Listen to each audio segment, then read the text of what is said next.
आपल्या हक्काचं व्यासपीठ म्हणजेच कलाकुंज 24 तास। બધા સાપુતારાના લોકોની વતીને આ એક મહત્ત્વનું નિવેદન આપું છું। હું સૌ માધુરી દેશપાંડે, સાપુતારાને રહેવાસી। એક મહત્ત્વનું નિવેદન એ છે કે સાપુતારા આ ગુજરાતનું એકમેવ હિલ સ્ટેશન છે જ્યાં ગુજરાત, મહારાષ્ટ્ર અને પૂર્ણ ભારતમાંથી અનેક લોકો ફરવા માટે આવે છે। સાપુતારાના વિકાસ માટે પૂર્ણ ટાઈમ ચીફ ઓફિસર અનેક વર્ષથી નહોતા।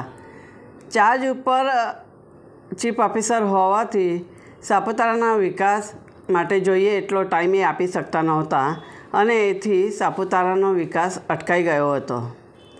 પણ 2 મહિના પહેલાં ડૉક્ટર ચિંતન વૈષ્ણવ સાહેબની સાપુતારાના પૂર્ણ ટાઈમ ચીફ ઓફિસરની નિમણૂક થઈ હતી।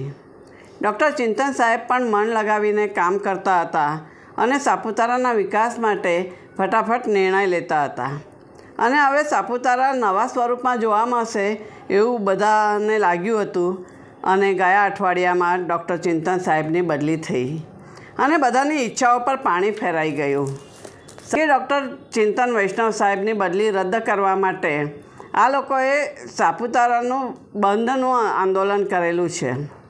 3 દિવસ સાપુતારા બંધનું આંદોલન છે અને એનાથી જો ફરક ના પડે, કંઈ બદલી રદ ના થાય તો આગળ લોકો રસ્તા રોકો કરવાના છે અને એનાથી પણ જો કોઈ ફરક ના પડે, બદલી રદ ના થાય તો આવનારી લોકસભા ચૂંટણીનો પણ બહિષ્કાર કરવામાં આવશે એવી ગ્રામજનો દ્વારા ચીમકી ઉચ્ચારવામાં આવેલી છે।